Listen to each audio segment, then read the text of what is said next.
வணக்கம் தோழிகளே. நம்ம இன்றைக்கி என்ன பண்ண போகிறோன்னா, புதுசாக ஒரு க்ரோச்செட் பண்ணுறோம். இதுக்கு 2 த்ரெட்டு நான் யூஸ் பண்ணுறேன். இதுக்கான நீடில் வந்து 5ஆம் நம்பர் நீடில் எடுத்திருக்கேன். 3.0 மில்லிமீட்டர்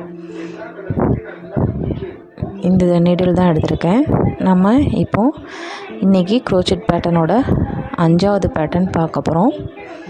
இதில் நம்ம என்ன பண்ணுறோன்னா, 31 செயின் +1 32 செயின்ஸ் போடுறோம். இது சின்னதாக தான் வரும். இது சிம்பிள் டிசைன் தான், சீக்கிரம் போட்டுடலாம்.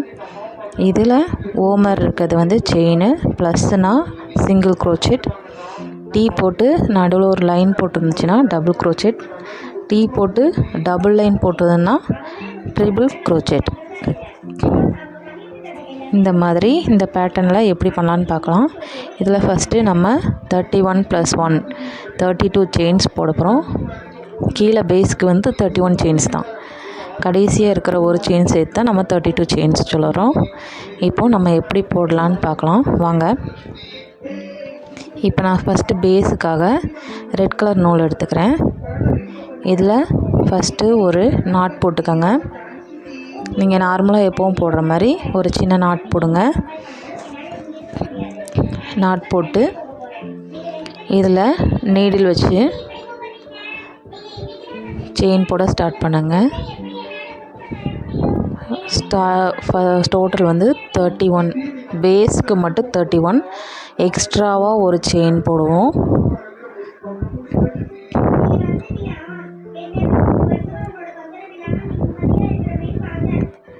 செயின் நார்மலாக போடுங்க. நான் உங்களுக்கு போட தெரியும்னு நினைக்கிறேன், பார்த்துக்கங்க. 32 செயின்ஸ் போட்டுருங்க.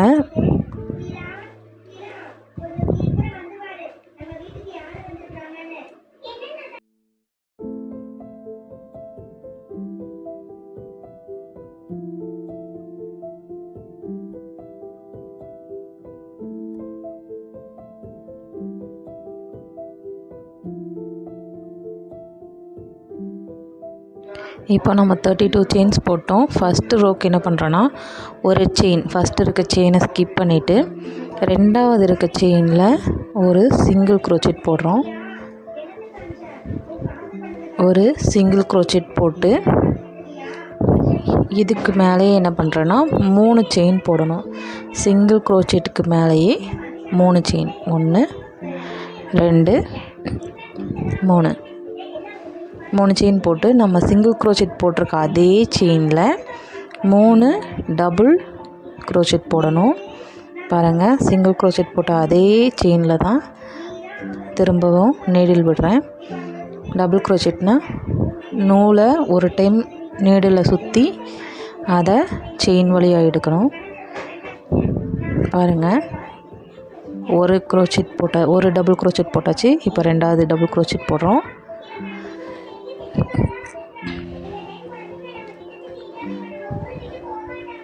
அடுத்தது 3வது டபுள் க்ரோச்செட், நீடில் ஒரு டைம் சுற்றணும்.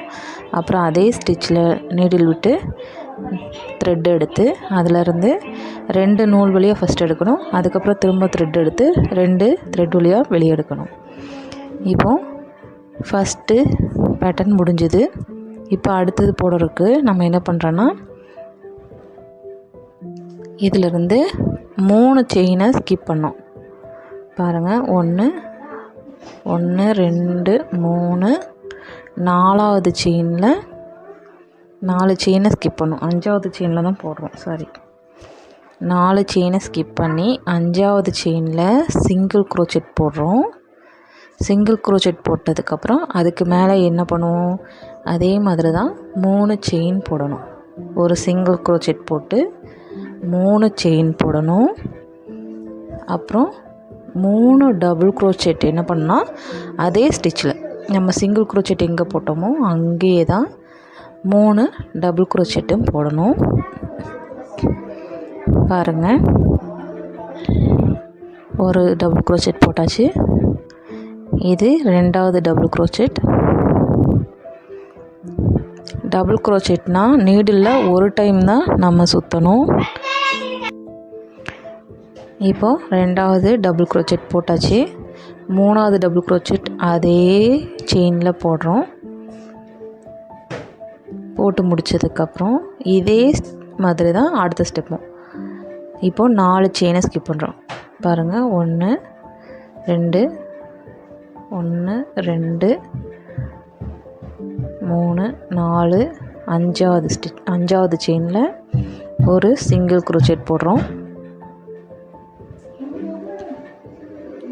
சிங்கிள் க்ரோச்செட் போட்டு சிங்கிள் க்ரோச்செட்டுக்கு மேலே என்ன பண்ணணும், 3 செயின் போடணும். 1 2 3 செயின் போட்டுறோம். அதுக்கப்புறம் என்ன பண்ணணும், 3 டபுள் க்ரோச்செட் நீடில் ஒரு டைம் சுற்றணும்.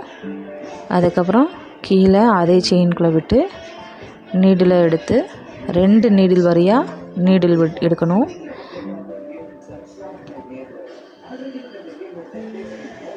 இதே மாதிரி மொத்தம் 3 டபுள் க்ரோச்செட் போடணும். இப்போ உங்களுக்கு புரிஞ்சிருக்குன்னு நினைக்கிறேன். ஒரு சிங்கிள் க்ரோச்செட் போடுறோம், அதாவது 4 செயினை ஸ்கிப் பண்ணிவிட்டு 5வது செயினில் ஒரு சிங்கிள் க்ரோச்செட் போடணும். அதுக்கு மேலே 3 செயின் போட்டுட்டு அதே சிங்கிள் க்ரோச்செட் போட்ட இடத்துலையே 3 டபுள் க்ரோச்செட் போடுறோம். இந்த பேட்டர்ன் ரொம்ப சிம்பிளாக தான் இருக்கும். மொத்தம் 4 ஸ்டிச்சு தான் யூஸ் பண்ணுறோம். இப்போ கடைசி நம்ம வந்தாச்சு, அந்த ஃபஸ்ட் ரோவோட கடைசி ஸ்டிச்சுக்கு வந்தாச்சு. இப்போ பாருங்கள், ஃபினிஷிங்கில் நான் 3 செயின் போட்டிருக்கேன். அதுக்கப்புறம் 3 டபுள் க்ரோச்செட் போட்டுட்ருக்கேன். 1, இது 2வது டபுள் க்ரோச்செட்,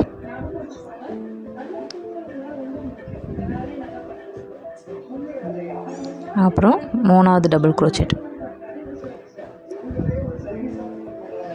3 டபுள் க்ரோச்செட் போட்டதுக்கப்புறம் இப்போ பார்த்திங்கன்னா நம்மளுக்கு கீழே மொத்தம் 5 செயின் இருக்கும். 1 2 3 4 5 செயின் இருக்குது.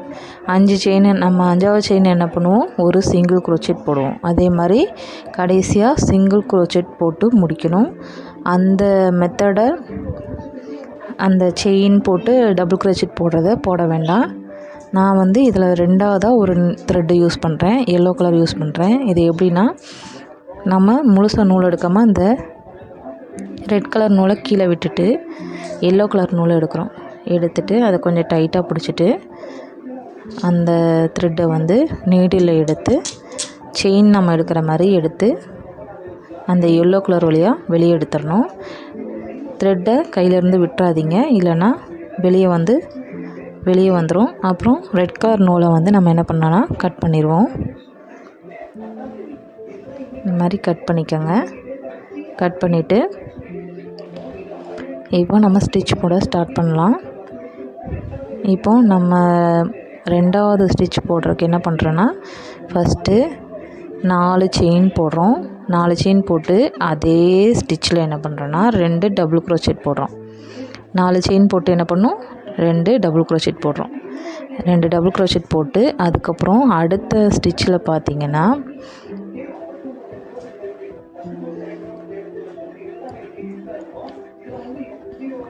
அடுத்த ஸ்டிச்சில் பார்த்திங்கன்னா 3 செயின் இருக்கும். அந்த 3 செயினுக்குள்ளே என்ன பண்ணால் நம்ம இது மற்ற எல்லா ஸ்டிச்சையும் போடணும். அந்த 3 செயினுக்குள்ளே ஒரு சிங்கிள் க்ரோச்செட் போட்டு 3 செயின் போடணும். அதுக்கப்புறம் 3 டபுள் க்ரோச்செட் போடணும். அதே மாதிரி தான் அடுத்ததும் அந்த 3 செயினுக்குள்ளே ஒரு single crochet, 3 chain, 3 double crochet. இதே தான் நம்ம கடைசி வரைக்கும் போடணும். இப்போ ஸ்டார்டிங் போட ஆரம்பிக்கலாம். இப்போ நம்ம என்ன பண்ணுறோன்னா 3 செயின் போட போகிறோம். 1 2 3 நீடில் த்ரெட்டை கீழே விட்டுறாதீங்க. 4 செயின் போடணும். த்ரெட்டை கீழே விட்டிங்கன்னா நூல் அவுந்துட்டு வந்துடும். 4 செயின் போட்டுட்டு அதே ஸ்டிச்சில் என்ன பண்ணுறோன்னா எக்ஸ்ட்ராவாக 2 டபுள் க்ரோச்செட் போடுறோம். பாருங்கள், அதே ஸ்டிச்சில் தான் போட்டுட்ருக்கேன். ஃபஸ்ட் இருக்க அந்த சிங்கிள் க்ரோச்செட்டுக்கு மேலேயே 2வது டபுள் க்ரோச்செட் போடுறேன்.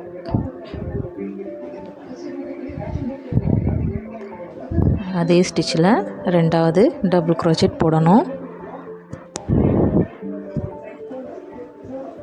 இதை போட்டதுக்கப்புறம் நெக்ஸ்ட்டு என்ன பண்ணுறோன்னா, நீங்கள் இதை பார்த்தீங்கன்னா நம்ம அடுத்த ஸ்டிச்சில் 3 செயின் போட்டது தெரியும். அதுக்கு நடுவில் ஒரு கேப் இருக்கும். அந்த கேப் வழியாக நீடில் விட்டு விடணும். நீடில் விட்டு த்ரெட்டை எடுக்கணும். த்ரெட் எடுத்து ஃபஸ்ட்டு ஒரு சிங்கிள் குரோச்செட் போடுறோம். அதுக்கப்புறம் 3 செயின் போடணும். நம்ம எப்பவும் போல் தான் போடணும். ஒரு சிங்கிள் குரோச்செட் போடணும், அப்புறம் 3 செயின். சிங்கிள் குரோச்செட் போட்டு 3 செயின் போட போகிறோம். 1 2 3 செயின் போட்டதுக்கப்புறம் அதே கேப் வழியாக என்ன பண்ணால் 3 டபுள் குரோச்செட் போடுறோம். அந்த கேப்லேயே நம்ம போடணும். ஒரு டபுள் குரோச்செட், அப்புறம் 2வது டபுள் குரோச்செட். இது ஒரே ஸ்டிச்சை தான் நம்ம கடைசி வரைக்கும் போடுவோம். ஆனால் அது வந்து கொஞ்சம் அது வந்து ஜிக்ஸாக்காக உங்களுக்கு தெரியும். உங்களுக்கு கடைசியாக பார்க்கும்போது தெரியும். பேட்டர்ன் அழகாக இருக்கும் பார்க்குறக்கு. ட்ரை பண்ணுங்கள். இப்போது இதே பேட்டர்ன் தான் அடுத்தது யூஸ் பண்ணுறோம். அடுத்து இருக்க 3 செயினுக்கு நடுவில் ஒரு கேப் இருக்கும். அந்த கேப்பில் விட்டு நீடில் எடுக்கிறோம். த்ரெட் எடுத்து ஒரு சிங்கிள் குரோச்செட் போடுறோம். ஒரு சிங்கிள் குரோச்செட் போட்டு என்ன பண்ணுறோன்னா 3 செயின் போடணும். 1 2 3 செயின் போட்டதுக்கப்புறம் திரும்ப அதே கேப்பில் என்ன பண்ணுறோம், 3 டபுள் குரோச்செட் போடுறோம். ஃபஸ்ட்டு டபுள் குரோச்செட், அப்புறம் 2வது டபுள் குரோச்செட்,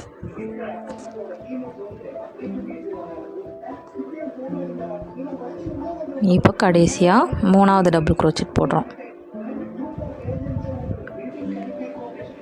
3 டபுள் குரோச்செட் போட்டதுக்கப்புறம் இதே மெத்தடை நீங்கள் கடைசி வரைக்கும், அந்த ரோவோட கடைசி வரைக்கும் இதே மாதிரி போடுங்க. அந்த கேப் 3 செயின் இருக்க அந்த கேப்பில் தான் அந்த ஒரு சிங்கிள் குரோச்செட், 3 செயின், 3 டபுள் குரோச்செட் போடணும். இதே மெத்தட் தான் கடைசி வரைக்கும் போடணும். இப்போ பாருங்கள், கடைசி வரைக்கும் வந்தாச்சு. இப்போ கடைசி மெத்தட் என்ன பண்ண போகிறோன்னா, கடைசியாக நம்மளுக்கு 3 செயின் போட்ட மாதிரி இருக்கும். அந்த இடத்துல பாருங்கள், ஒரு சிங்கிள் குரோச்செட் போடுறோம். ஒரு சிங்கிள் குரோச்செட் போட்டு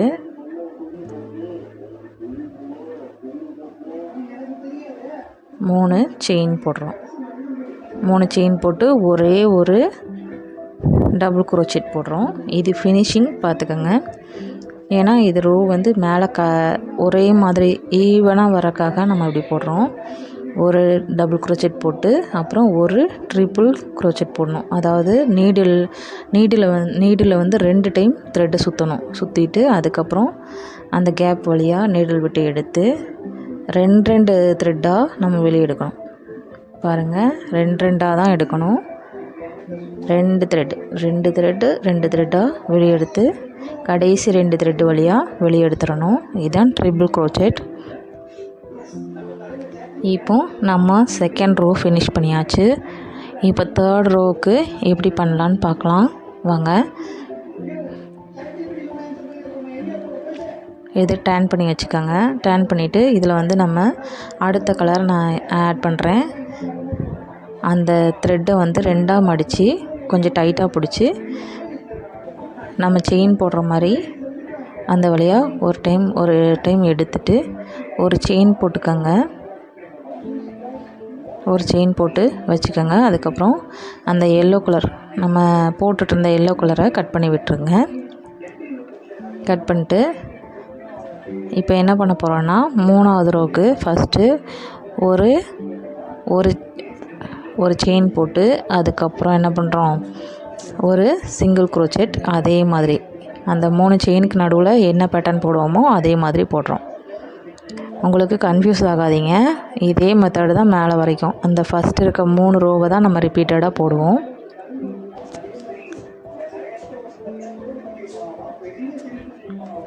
ஃபஸ்ட்டு பாருங்கள், ஒரு செயின் போட்டு அந்த 3 செயின் வழியாக ஒரு த்ரெட் எடுத்து ஒரு சிங்கிள் குரோச்செட் போடுறோம்.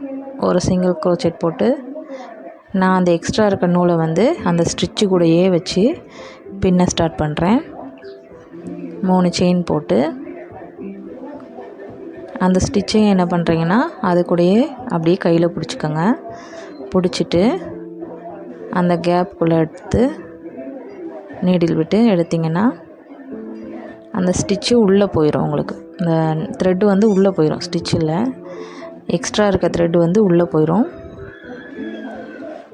1 2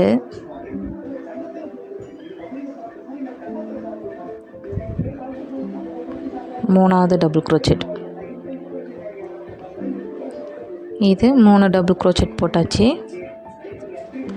இதே தான் அடுத்த ஸ்டெப் போட போகிறோம். உங்களுக்கு அடுத்த ஸ்டெப்பு எப்படின்னு தெரியும். இப்போ என்ன பண்ணுறோன்னா இது எக்ஸ்ட்ரா இருக்க நூலை கட் பண்ணிடுங்க. ஸ்டிச்சுக்குள்ளே வச்சு ஸ்டிச் பண்ணிங்கன்னா உங்களுக்கு வந்து த்ரெட்டு வந்து எங்கே இருக்குன்னு தெரியாது, ஈஸியாக கழண்டும் வராகுது. இப்போ என்ன பண்ணுறோன்னா அடுத்த ஸ்டிச் எப்படி போடுறோம் எப்பவும் போல தான். அந்த 3 செயினுக்குள்ளே ஃபஸ்ட்டு ஒரு சிங்கிள் க்ரோச்செட் போடுறோம். அதுக்கப்புறம் 3 செயின் 1 2 3 செயின் போடுறோம்.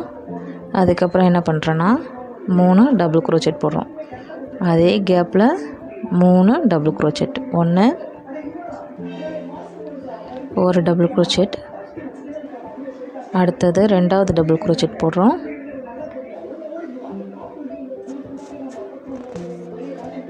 அடுத்தது 3வது டபுள் க்ரோச்செட் போட்டுரும்.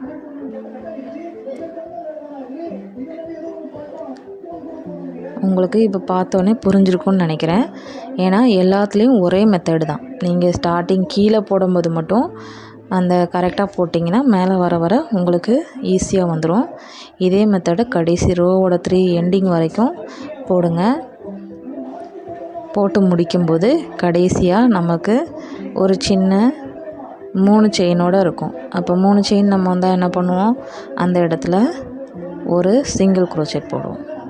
ஒரு சிங்கிள் க்ரோச்செட் போட்டு அந்த இதை ரோவை ஃபினிஷ் பண்ணியாச்சு. இப்போ பாருங்கள் நீட்டாக அழகாக இருக்கும். இதை டர்ன் பண்ணிட்டு உங்களுக்கு அடுத்தது என்ன கலர் வேணுமோ அதை ஆட் பண்ணிக்கோங்க. அடுத்த ரோவுக்கு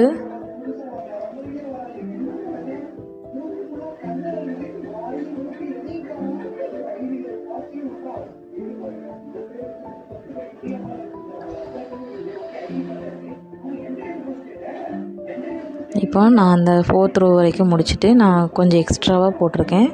உங்களுக்கு ஸ்டிச்சிங் பார்க்குறக்கு இப்படி தான் இருக்கும். நீங்களும் ட்ரை பண்ணி பாருங்கள், ஈஸியாக இருக்கும். எல்லோரும் பார்த்ததுக்கு ரொம்ப நன்றி. கண்டினியூவாக சப்போர்ட் பண்ணுங்கள்.